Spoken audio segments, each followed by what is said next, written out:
हम जिस टॉपिक के बारे में बात करने वाले हैं वो है unit 6 the Quaid's vision and Pakistan.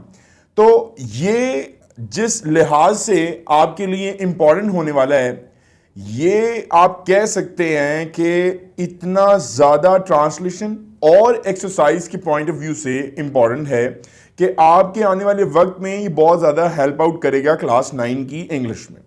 So without wasting any time, let's discuss the page number 65 glossary. Aptitude रुझान को कहते हैं। तो रुझान नेचुरल एबिलिटी को कहा जाता है, कुदरती काबिलियत। Fundamental, very important. वैसे इसको बुनियादी भी कहा जाता है और मुनहसर भी कहा जाता है, लेकिन अक्सर इसके मायने जो हैं वो बुनियादी कहलाते हैं। तो वेरी इंपॉर्टेंट, बहुत ज्यादा अहम। इनॉर्मिटी, काम के ज्यादा होने को चैप्टर के अंदर बताया गया है। तो यहां पर चैलेंजिंग लिखा हुआ है। ओवरवेलम, मगलूब हो जाना या गुस्सा आ जाना। तो अफेक्टेड डीपली, मतलब गहराई से असर होना। पाइवट कहते हैं मरकज को, सेंट्रल पॉइंट। बोर्ड के सिनोनिम्स का ये हिस्सा था 2022 के पेपर में। पाइवट, सेंट्रल पॉइंट, मरकज, दरमियाना, मरकज, न्यूमरस, मैनी, बहुत ज्यादा, sterling, of the highest quality, मतलब खालिस मादे को कहते हैं चैप्टर की अगर हम ट्रांसलेशन की बात करें तो ऑफ द हाईएस्ट क्वालिटी मतलब ऑफ द हाईएस्ट क्वालिटी मतलब अव्वलीन या आला तरीन खूबी। ठीक है जी, ये थी। अगर हम unit 6 Quaid's vision and Pakistan page number 66 की बात करें तो यहां पर लिखा हुआ है जी वोकैबुलरी। तो जैसे कि मैंने पिछली वीडियोस में बताया हुआ है कि वोकैबुलरी एक ऐसी चीज है जो वर्ड मीनिंग्स और वर्ड सिनोनिम्स और ग्लॉसरी से बहुत आगे है। जितने ज्यादा आपको मीनिंग्स, जितने ज्यादा आपको सिनोनिम्स पता चलेंगे, उतनी ही बच्चे की या स्टूडेंट की वोकैबुलरी बहुत अच्छी होती है। तो एक्सरसाइज ए की बात करते हैं। तो encircle the option for the underline words that relates to the text. आपने जो है ये जो आपको जुमलों में दिए गए हैं उन वर्ड्स को आपने देखते हुए लगाना है जो आपके टेक्स्ट के मुताबिक है। मीनिंग्स आपको पता होंगे और टेक्स्ट के मुताबिक आपने इनकी ऑप्शंस को लगा देना है। We are a nation he affirm 3 years before the birth of Pakistan. हम एक कौम हैं, आप रहमतुल्लाह अलैह ने पाकिस्तान के बनने से, पाकिस्तान के वजूद आने से पहले 3 साल पहले अफर्म्ड ऐलान कर दिया था। तो इसकी ऑप्शन है जी सेड एम्फेटिकली। तो सेड एम्फेटिकली इसकी ऑप्शन हमारे सामने जो है मौजूद है। तो अगर आपको जो है दूसरी ऑप्शंस नजर आ रही हो तो टोल्ड और ब्रोकन। ब्रोकन का मतलब होता है मुदाखलत करना, टोल्ड का मतलब होता है बताना। तो ये बिल्कुल भी इसकी ऑप्शंस नहीं है। उसके बाद अगर हम बात करें the Quaid was a man of strong faith. Quaid Azam एक मजबूत ईमान और अकीदा वाले शख्स थे। तो powerful faith, wavering faith, firm faith. मेरा ख्याल है स्ट्रॉन्ग को अगर हम देखें तो हमारे लिए ये फर्म फेथ होना चाहिए, मजबूत अकीदे वाले, ताकतवर अकीदे वाले, वेवरिंग फेथ। ठीक है जी, लड़खड़ाते अकीदे वाले। तो यहां पर इसकी ऑप्शन फर्म फेथ और पावरफुल फेथ दोनों ही हो सकती हैं, लेकिन अभी हमने फर्म फेथ लगाया है।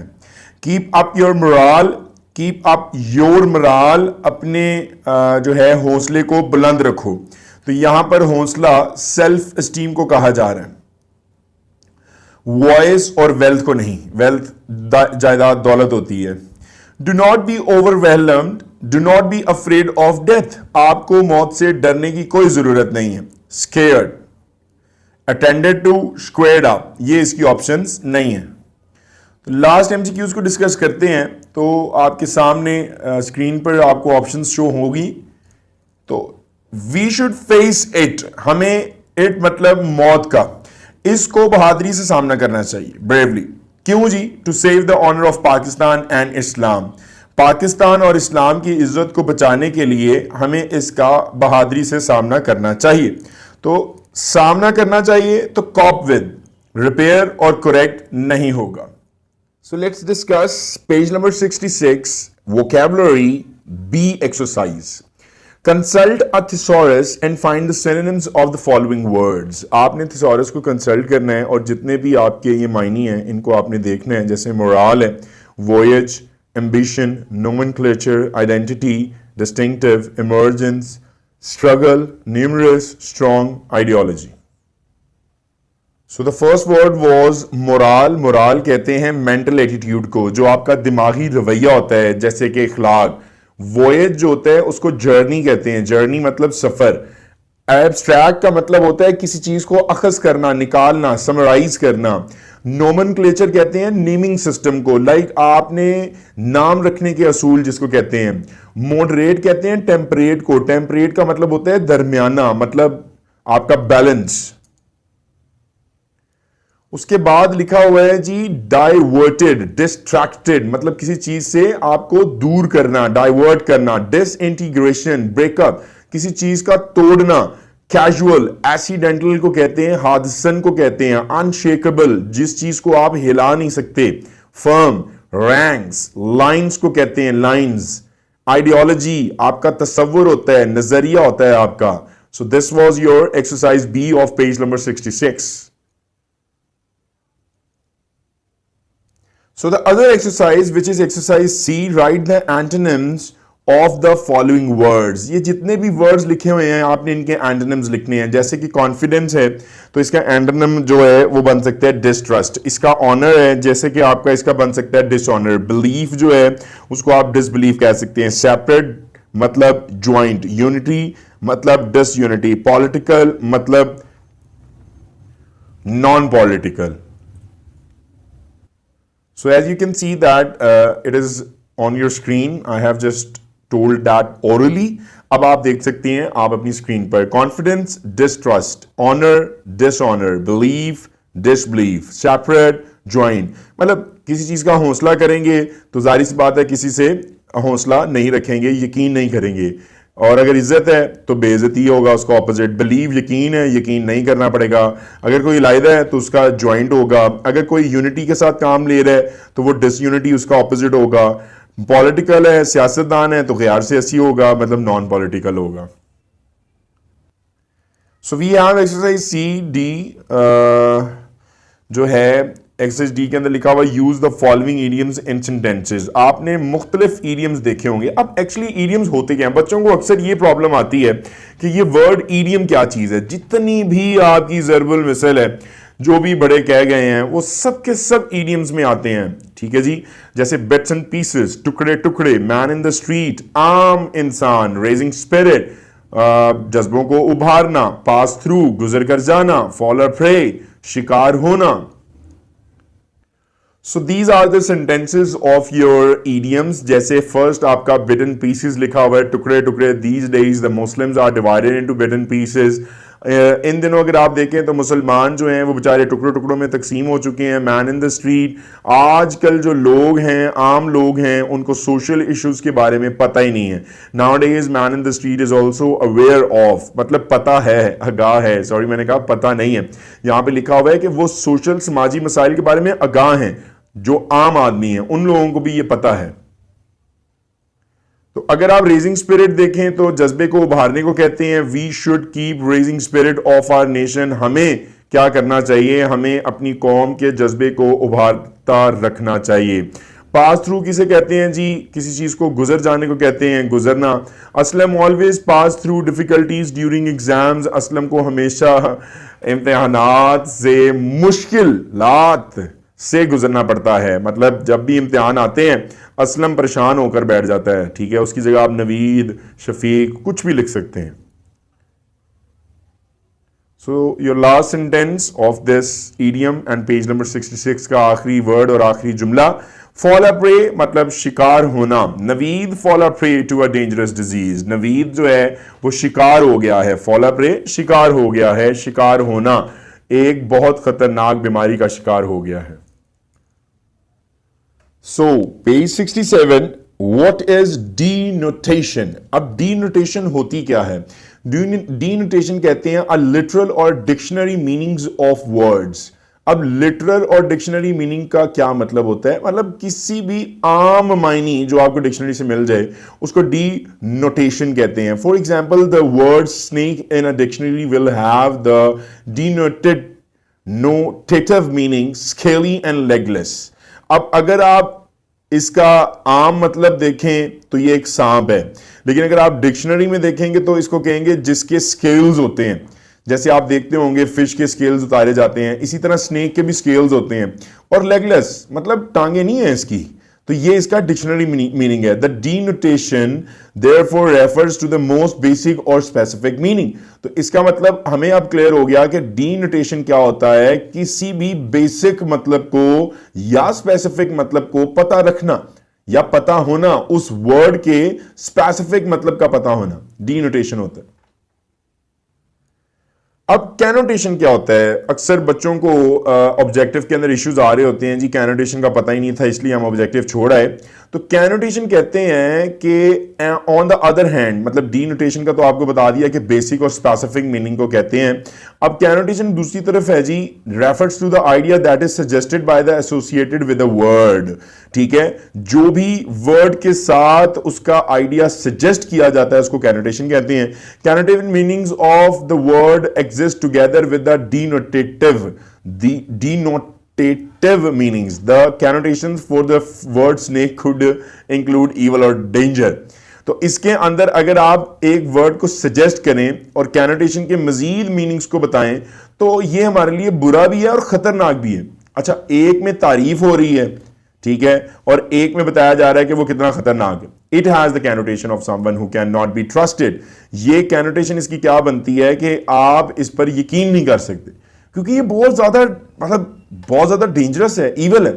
कैनोटेशंस कैन बी पॉजिटिव और नेगेटिव. कैनोटेशन पॉजिटिव भी हो सकती हैं, मनफी भी हो सकती हैं. मिसाल के तौर पर वर्ड थिन का मतलब अगर आप देखें तो स्मार्ट भी हो सकता है और स्किनी भी हो सकता है, कि वो पतला है, उसकी जल्द पतली है और वो स्मार्ट है, मतलब दिखने में बहुत प्यारा लगता है. Exercise E, page number 67. For each of the words given in the column, give one similar meaning denotation and one negative and positive connotation. तो ये जो आपकी एक्सरसाइज मौजूद है, ये पेज 67 पर मौजूद है, यूनिट 6 की. तो अगर आप देख सकते हैं तो वर्ड फैट है, डिनोटेटिव मीनिंग ओवरवेट है, पॉजिटिव कैनोटेशन प्लम्प है और नेगेटिव कैनोटेशन ओबीज है. Notorious, defamed, famous, ignominious, spinster, maiden, virgin, old, unmarried, woman, stern, swear, unbored, harsh, proud, haughty, self-respecting, arrogant, shrewd, wise, intelligent, cunning, economical, practical, money-saving, stringy.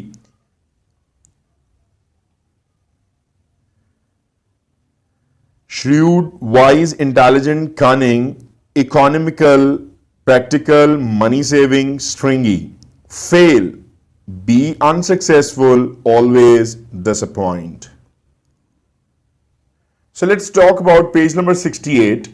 Dictionary skills. मैंने बच्चों को बहुत मर्तबा बताया हुआ है, समझाया हुआ है कि how to just go for the dictionary, how to just imagine it और how to just take an idea कि यार ये किस तरह यूज कर सकते हैं, मतलब क्या इसका तरीका है, किस तरह इसको देख सकते हैं. As you can see that unwound लिखा हुआ है. तो सबसे पहले तो unwound आपको बताएंगे कि unwound एक वर्ड है जिसको unwrap भी कह सकते हैं. इसकी प्रोनाउंसिएशन सामने लिखी होगी as you can see on your screen, और उसके बाद यहां पे लिखा होगा unwritten. ठीक है, तो अनरिटन क्या चीज है, वो इसका मायने है. ठीक है, मतलब आपके ये सारे के सारे वर्ड्स हैं और इनके आगे इनके मीनिंग्स लिखे होते हैं. जैसे कि अनरैप का मतलब होता है to take off the paper, ठीक है, एक्सेट्रा. द कवर्स और प्रोटेक्ट्स समथिंग, STA सिथ का मतलब होता है something. Don't unwrap to present until your birthday. आपको कोई जरूरत नहीं है पेपर उतारने की जब तक आपका सालगिरह जो आपको गिफ्ट देके गया है वो जाने. मतलब each and everything dictionary skills के अंदर आप सीख सकते हैं कि आपको करना क्या है। ये जो ओपीपी लिखा हुआ है ये बेसिकली इसका ऑपोजिट है, ओपीपी को कहते हैं ऑपोजिट। तो अनरैप या अनबाउंड का मतलब होता है रैप अप, तो अनरैप का तो रैप अप होगा और अनबाउंड का होगा अनविंड। अनरिटन क्या चीज होती है? जो लॉ और एग्रीमेंट को ना मानती हो। Everyone knows about and accepts even though it has not been made official. ठीक है जी। An unwritten understanding that nobody leaves before 5 o'clock of a book etc. not yet written. The photographs were not to be included in his as yet unwritten autobiography. मतलब आपका अगर ना लिखी हुई चीज है वो ऑफिशियली एक्सेप्टेबल नहीं है, आपको लिखवानी पड़ेगी और आपको फिर समझ में आएगी कि है क्या क्या लिखा हुआ है। सो this was just I just giving briefing कि ये डिक्शनरी स्किल्स आपके अंदर होने चाहिए, आपको पता हो कि ये क्या चीजें होती हैं। आपके पेज पे हर चीज मेंशन है, आपको बताई जा रही है। जैसे यहां पे अनयील्ड लिखा हुआ है तो उन्होंने कहा जी ये एडीजे है, तो एडीजी को एडजेक्टिव लिखा होता है, ये यहां पर शो हो रहा है कि ये एडजेक्टिव है। ये SYN है, SYN को कहते हैं, ये इसका सिनोनिम है।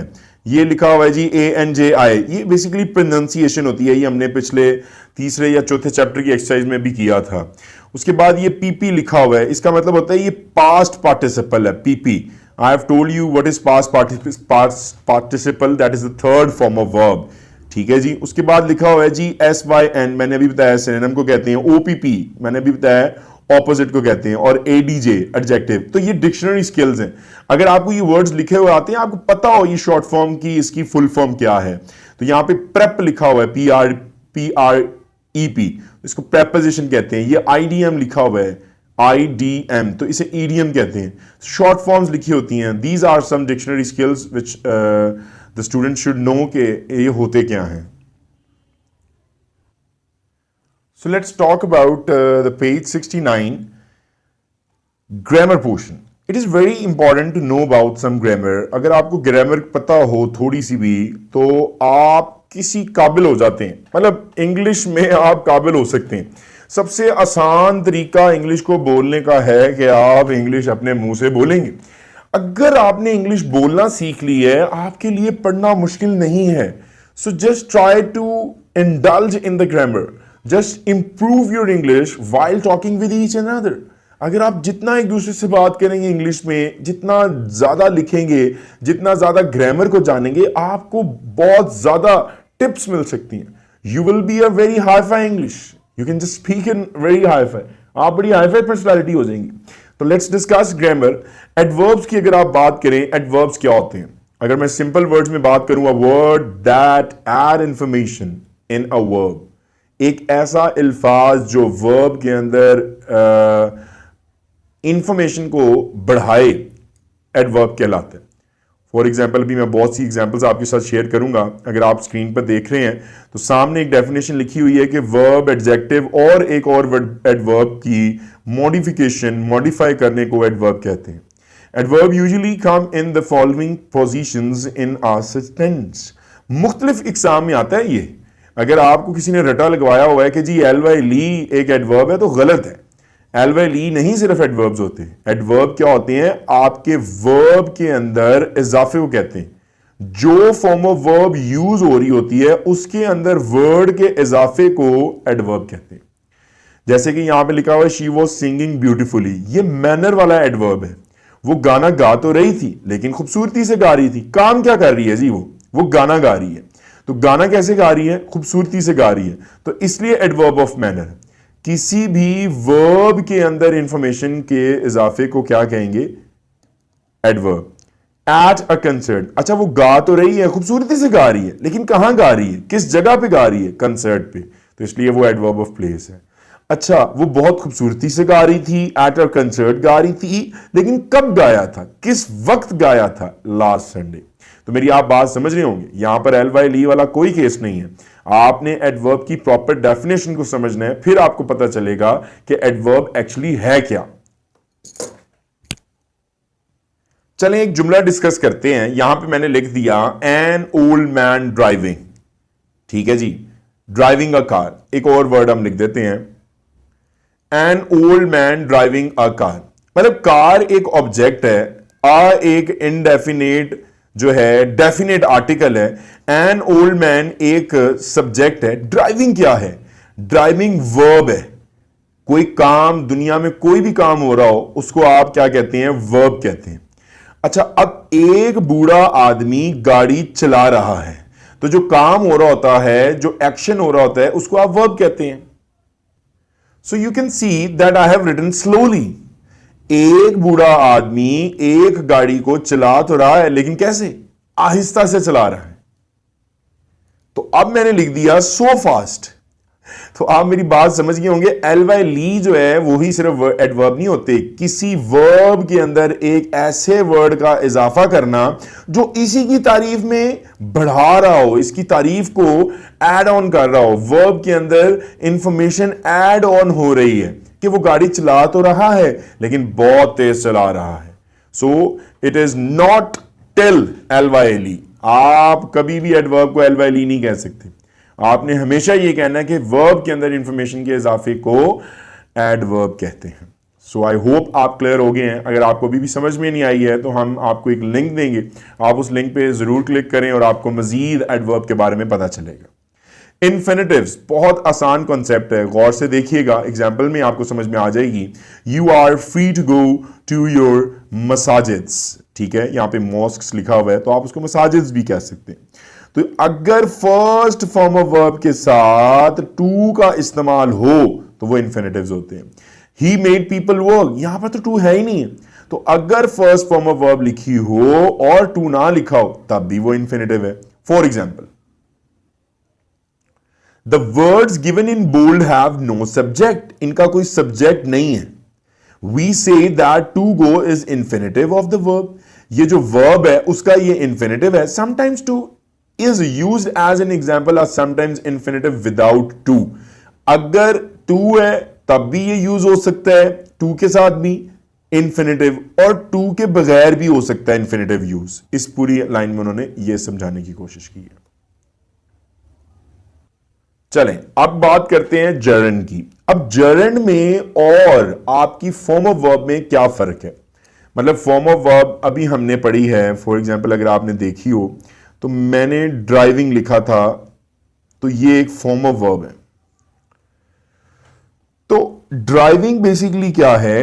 अब अगर आप ड्राइविंग की बात करें तो ड्राइविंग की बात करें तो ये फॉर्म ऑफ वर्ब है, पेंटिंग की बात करें तो ये फॉर्म ऑफ वर्ब नहीं है। तो ये क्या है? ये जरंड है। A gerund is that form of verb which ends in I N G and has the function of a noun.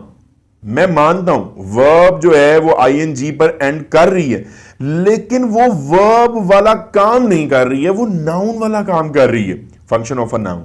चलें, आपको शायद समझ में आ गई हो, हम एग्जांपल से मजीद समझते हैं। Painting is a good fun. Painting जो है एक बहुत अच्छा फन है। तो पेंटिंग यहां पर जरंड है, मतलब नाउन के साथ आईएनजी है। आई लाइक पेंटिंग, मुझे पेंटिंग पसंद है। ठीक है, मुझे पेंटिंग करना नहीं, मुझे पेंटिंग पसंद है। अगर यहां पर पेंटिंग करना पसंद होता इस वर्ड का मीनिंग तो ये जरंड होता, सॉरी आपका प्रेजेंट पार्टिसिपल होता। अभी ये जरंड है। तो my favourite hobby is painting. Painting करना मेरा मशगला नहीं है, पेंटिंग जो है वो मेरा मशगला है, वो भी पसंदीदा मशगला है। तो मुझे पूरी उम्मीद है कि आपको समझ में आ गई होगी कि नाउन के साथ आईएनजी को जरंड कहते हैं और फॉर्म ऑफ वर्ब के साथ आईएनजी को प्रेजेंट पार्टिसिपल कहते हैं। In these sentences painting does not work, does the work of a noun, not work like a verb forming the subject, object and complement. तो वो एक नाउन की तरह एक्ट कर रहा है यहां पर पेंटिंग, ना कि एक फॉर्म ऑफ वर्ब की तरह।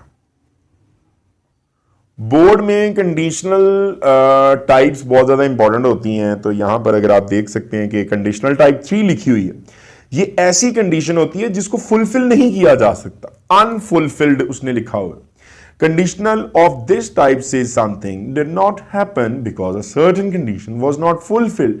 मैं घर गया ही नहीं तो मैं बिरयानी कैसे खाता?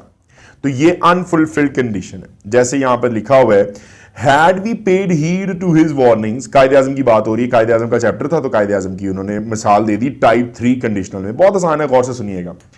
अगर हम सब ने क्या किया होता, कायदे आजम की नसीहतों पर अमल किया होता, तवज्जो, हीड जब भी आएगा तो इसका मतलब तवज्जो होता है। We would not have got entangled, फंसते ना हम लोग, इनटू पेरी परस्यूट्स, मुश्किलात में, that have brought forth only disunity, disharmony among our ranks।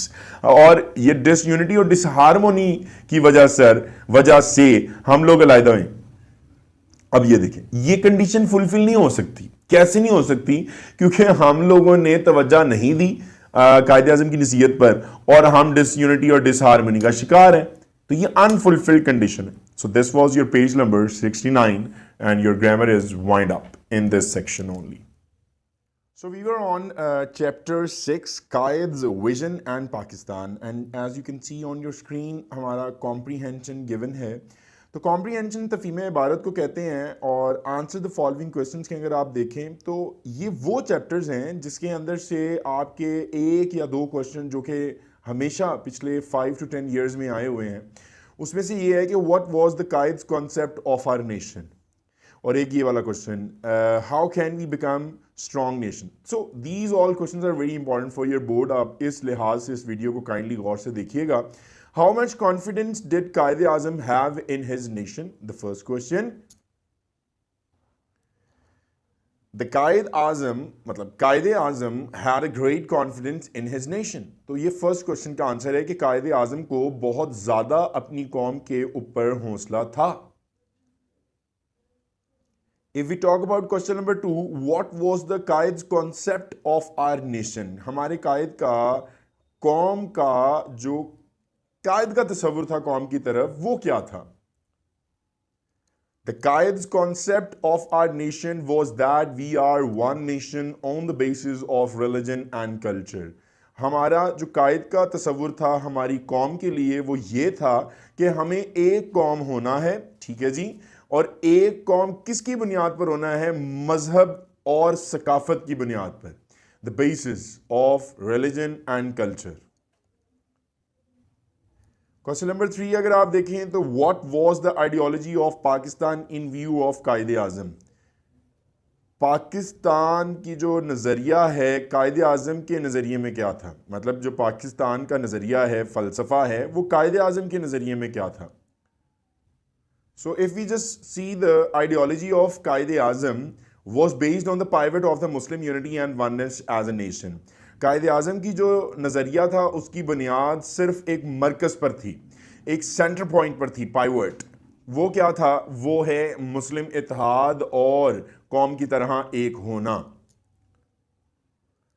Question number 4 लिखा हुआ है जी, what can be the possible solution to our present problems. ये जो हमारी आज की मौजूदा मुश्किलात हैं, इसका क्या जो है मुमकिना हल है? The possible solution to our problems is that we should not fall prey to fatal diseases of disunity, disharmony and disintegration. जो मुमकिना हल है वो हमारी जो मुश्किलात है उसका मुमकिना हल क्या है?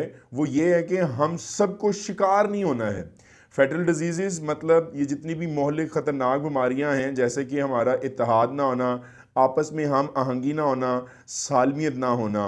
We should pay heed to the Quaid's warning and advice. हमें बहुत ज़्यादा तवज्जो की ज़रूरत है कायदे आज़म ने जिससे हमें ख़बरदार किया है, और कायदे आज़म की नसीहत के बारे में जो इस चैप्टर में बहुत डिटेल में डिस्कस है।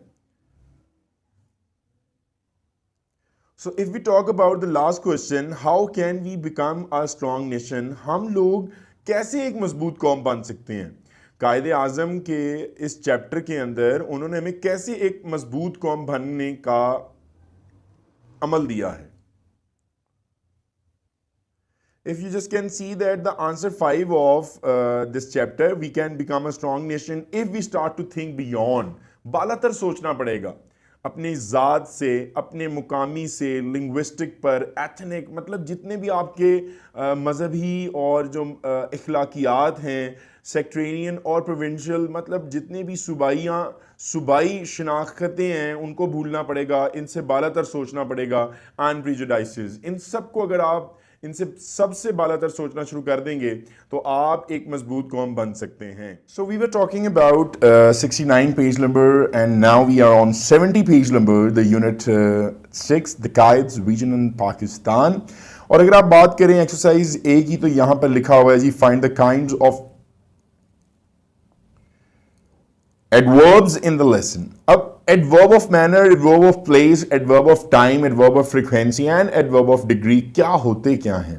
तो हमें बहुत अच्छे से पता होना चाहिए कि अगर आप किसी मैनरिज्म की बात कर रहे हैं, फर्स्ट ऑफ ऑल मैंने आपको एडवर्ब इसी पेज पर इसी एक्सरसाइज में बताया कि एडवर्ब क्या होता है, a word that add information in a verb.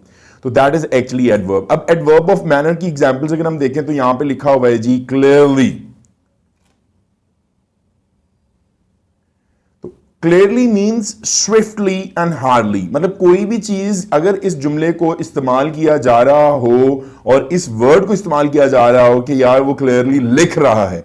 अच्छा, लिखना वर्ब है और एडवर्ब क्लियरली वो साफ लिख रहा है. स्विफ्टली, हार्डली या हार्ड वर्क कर रहे हैं. तो ये सारे के सारे मैनर्स हैं. Adverb of place, under the trees.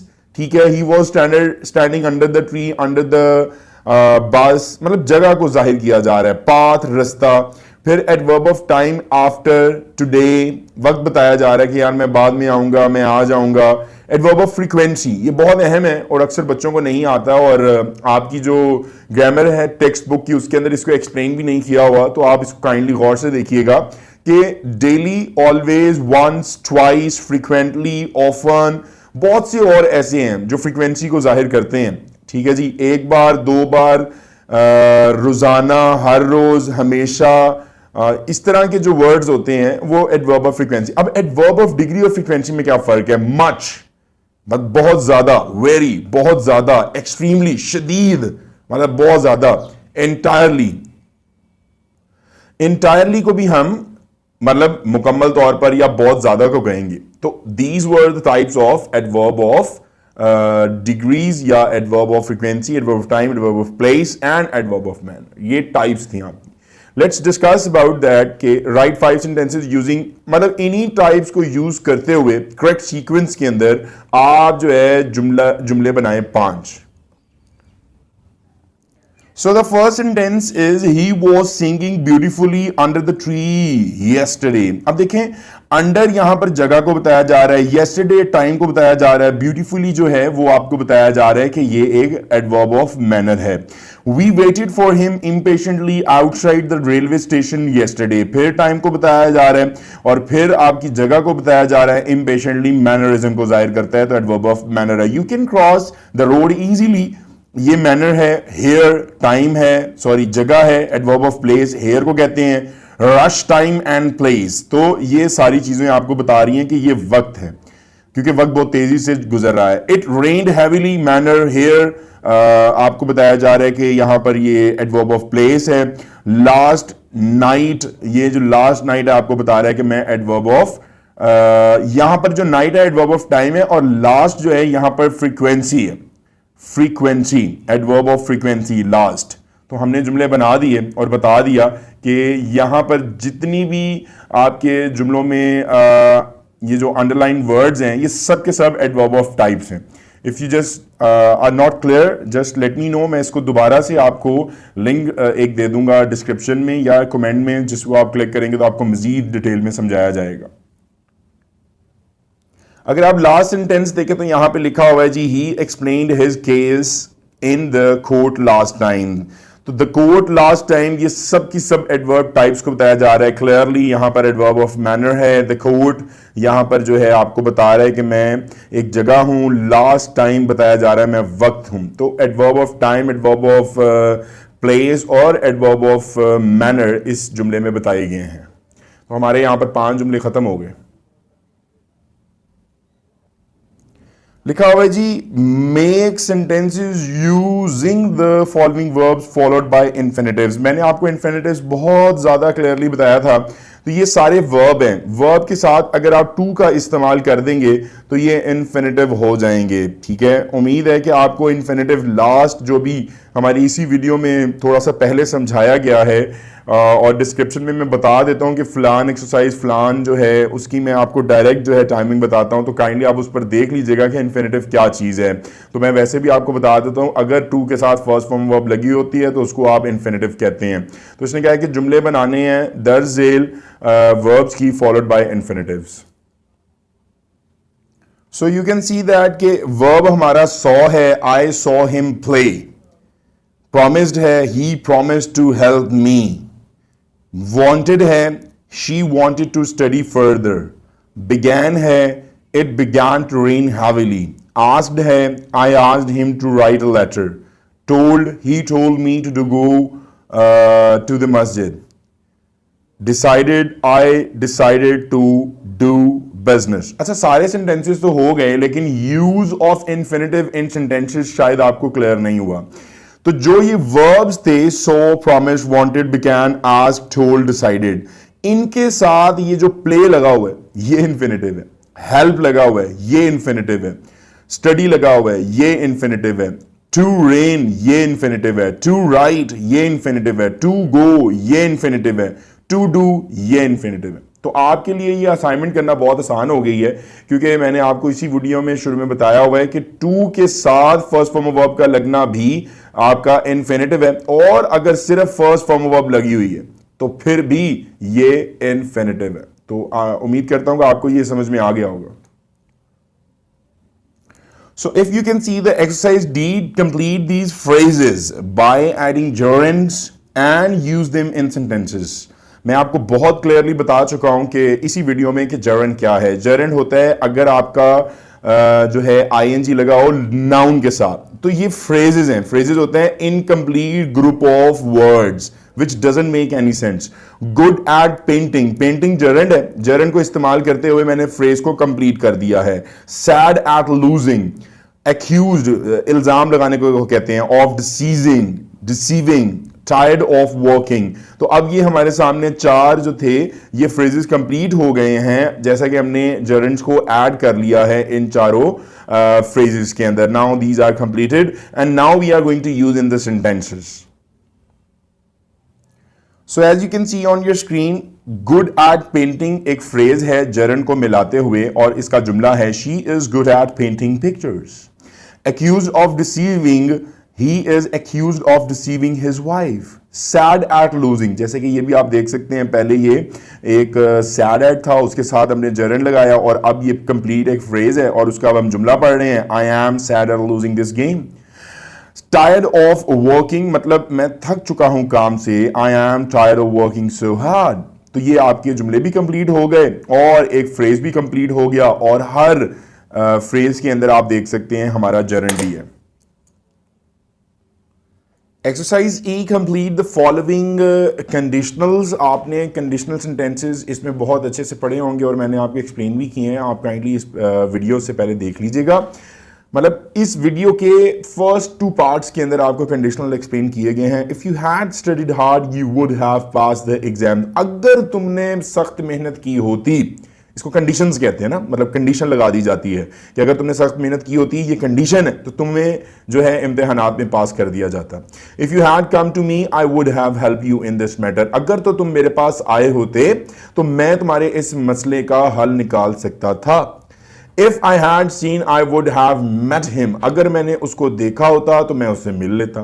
तो ये कंडीशंस होती हैं। इसको प्रूव करने के लिए इसको आप जो है डिपेंडेंट कर देते हैं। This sentence is dependent on this sentence.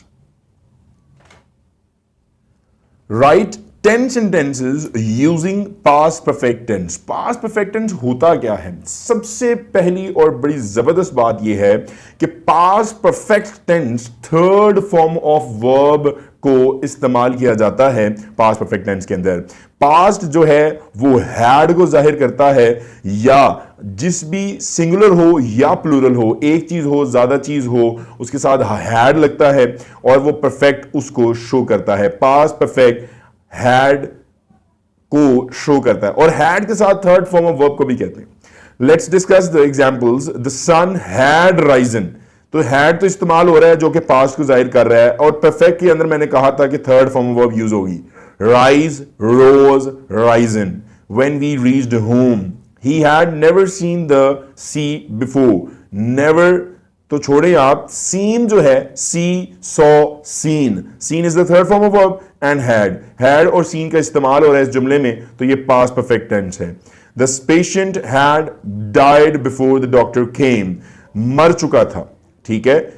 Had died. Had is the helping verb which is showing that ये past perfect tense है, और जो died है वो third form of verb है.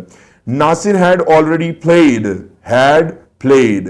Had played. Played मतलब third form of verb. Had helping verb जो past perfect को जाहिर कर रहा है. Azra had not recovered. Recovered और had फिर बता रहे हैं कि मैं past perfect हूं from illness yet. I had posted. I had posted. Had और posted बता रहे हैं कि मैं past perfect tense हूं. The letters before you came. I had not seen this historical building before. मैंने नहीं देखी. ये negative, ठीक है, मनफी जुमला है पर past perfect tense का, positive नहीं है. The villagers had caught the thief before the police came. As you can see के came अब आपको नजर आ रहा होगा, तो came, had caught मतलब had helping verb, caught, catch, caught, caught. Third form of verb है जी caught, जिसकी वजह से ये इस्तेमाल हो रहा है. सेकेंड लास्ट जुमला है जी I had finished my work when he came. तो finished और had past perfect को जाहिर कर रहे हैं. He had already gone. Gone, go, went, gone. Gone third form of verb है और had ये past perfect को जाहिर कर रही है. So let's talk about the page 71 and the unit 6, the Qaid region, Pakistan. Writing skills actually क्या होते हैं, मैंने जैसे कि आपको पिछली वीडियोस में बहुत क्लियरली बताया हुआ है कि देखें, अगर आप लोग कुछ भी सीखना चाहते हैं तो we just got 10 years of study. Before 9th class आपके लिए कोई 10 साल पढ़ाई होती है. अगर आप उसके अंदर इन छोटी छोटी और बेसिक चीजों को नहीं सीख सकते तो फिर आप इस क्लास और इस लेवल में भी वो चीजों को नहीं समझ सकते. लेकिन if your guidance, if your guideliner, if your just you can just say can your teacher अगर आपको गाइड कर दे और आप अगर उस पर अमल कर लें तो आप यकीन माने आपके लिए ये जो राइटिंग स्किल्स हैं ये मुश्किल नहीं रहने वाले. तो राइटिंग स्किल्स के लिए सबसे बेहतरीन हल है आप 4 लाइंस वाली इंग्लिश की नोटबुक को परचेज करेंगे और लिखने की महारत को सीखेंगे. उसके बाद आपके जो ग्रास, रूट और स्काई लेटर्स हैं उनके बाद क्या होगा कि आप लोग बेसिक चीज़ों के दहाने में आ जाएंगे, मतलब दायरे में आ जाएंगे, सर्कल में आ जाएंगे. उसके बाद आप लोग ओन वर्डिंग्स को सीख सकते हैं और उसके लिए पार्ट्स ऑफ स्पीच और आपके टेंसेस का बहुत स्ट्रांग होना ज़रूरी है. तो हमारे चैनल पर सब कुछ ग्रामर के मुतालिक मौजूद है. सो you can just go through that और आपको इंशाल्लाह आपकी राइटिंग स्किल्स में और ओन वर्डिंग में बहुत ज़्यादा मदद मिलेगी. So let's discuss the exercise A. Write a paragraph on Quaid-e-Azam as a progressive and moderate Democrat. आपने कायदे आजम के बारे में पैराग्राफ लिखना है और आपने बताना है कि वो किस तरह उन्होंने प्रोग्रेस किया, मतलब तरक्की पाई, और मॉडरेट डेमोक्रेट भी बने, एक दरमियाना मतलब तवाजन जो जमहूरी होते हैं वो बने. So as you can see on your screen Quaid-e Azam के बारे में हमने पैराग्राफ लिखना है. तो कायदे आजम जो थे as a progressive and moderate democrat, Quaid-e Azam was a moderate and progressive democrat. मतलब ये 2 लाइंस अगर आप किसी भी तरह से लिख सकते हैं कि कायदे आजम एक एतदाल मतलब मुनसिफाना और जस्ट जो लोग बैलेंस के साथ चलना सीखते हैं और तरक्की पसंद थे, तो आप इसको किसी तरह भी लिख सकते हैं. मतलब there are 2 ways to write it.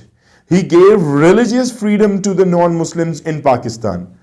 आप जो थे आपने उनको उनके मजहब के मुताबिक आजाद रहने के लिए अपने राइट्स बनाए अपने मुल्क में, पाकिस्तान जैसे.